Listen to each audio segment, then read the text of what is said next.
El futurismo fue una de las muchas vanguardias artísticas que surgieron a principios del siglo XX. Sus bases quedaron asentadas en el Manifiesto Futurista publicado en el diario italiano Le Figaro el 20 de febrero de 1909.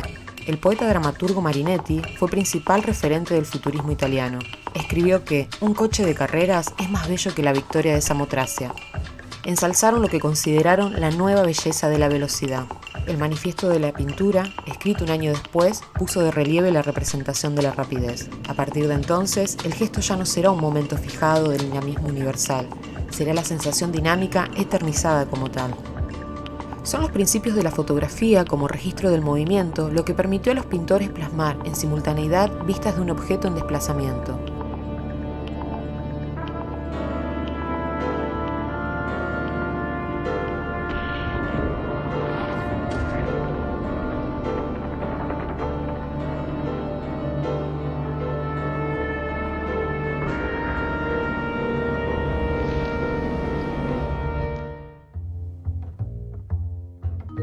El movimiento logró alrededor de 10 películas.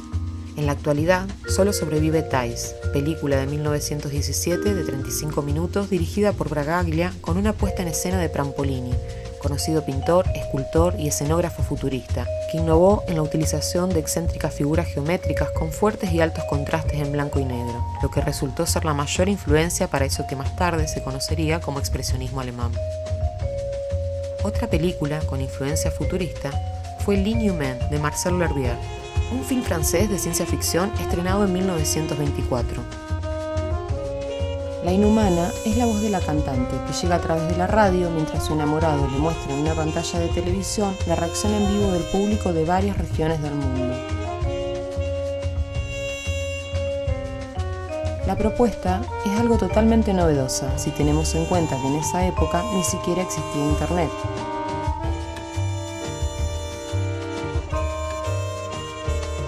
A su vez, la fascinación por la velocidad quedó reflejada en los maravillosos planos del personaje recorriendo un bosque montañoso en un auto de carrera. El futurismo nace como una aspiración a la modernidad, pero hoy en día existen dos opiniones acerca del futurismo. Una es la que juzga esta vanguardia como un puro movimiento artístico. La otra reduce la vanguardia a una simple premisa del fascismo. Aclaremos un poco. En los primeros años, el futurismo tuvo una aproximativa concepción política sobre bases republicanas, anarquistas y socialistas. Sin duda constituyó uno de los elementos esenciales de ese empuje revoltoso y antiburgués.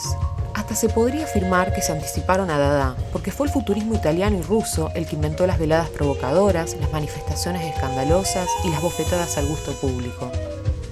Desgraciadamente, el Grupo de Italia tenía otro aspecto ideológico.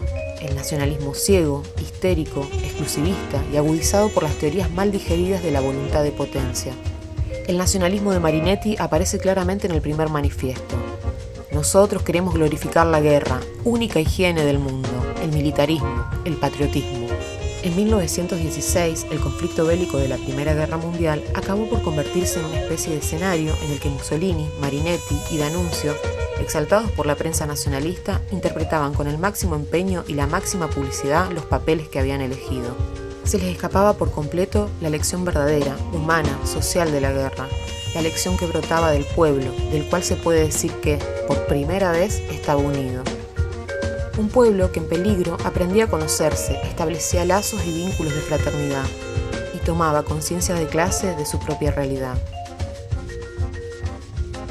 A diferencia del futurismo italiano, el futurismo ruso contaba con posiciones socialistas más avanzadas y su principal representante fue el poeta revolucionario Mayakovsky. El movimiento ruso se basó más en la literatura que en la pintura. Sus obras plásticas y fotográficas derivaron hacia el constructivismo a partir de la Revolución de Octubre. La base social del grupo de artistas era claramente revolucionaria, antimilitarista y antiimperialista. Conocida es la admiración que el creador del cine ojo profesó por Mayakovsky y el ideario futurista, hasta el punto de cambiar su verdadero nombre, Denis Kaufman, por el de Siga Bertov, una analogía futurista del movimiento. El cine de Bertov se posicionó críticamente frente al cine de ficción. Fue a contracorriente de las formas de narrar con imágenes que recurren a unos actores profesionales, a unos decorados y a unas estructuras literarias portadoras y depositarias de los valores y las creencias de la ideología capitalista dominante. En 1929, Bertot rueda su obra más celebrada, El hombre de la cámara. Llevó a la práctica su defensa del rodaje documental en las calles mostrando a la gente sin máscara, revelando lo que se oculta bajo la superficie de los hechos sociales. La obra retomó de manera esplendorosa la temática de la metrópoli tan propia del futurismo. Cine verdad, verdad antes que belleza. Bertot defiende hasta el final de su carrera la tesis a favor de un cine de no ficción y no actuado.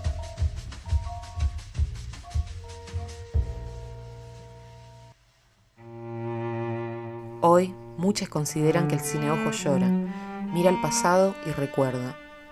Las máquinas en la actualidad están inquietantemente vivas y nosotros aterradoramente inertes. Ya no es la máquina ojo humana, joven y alerta.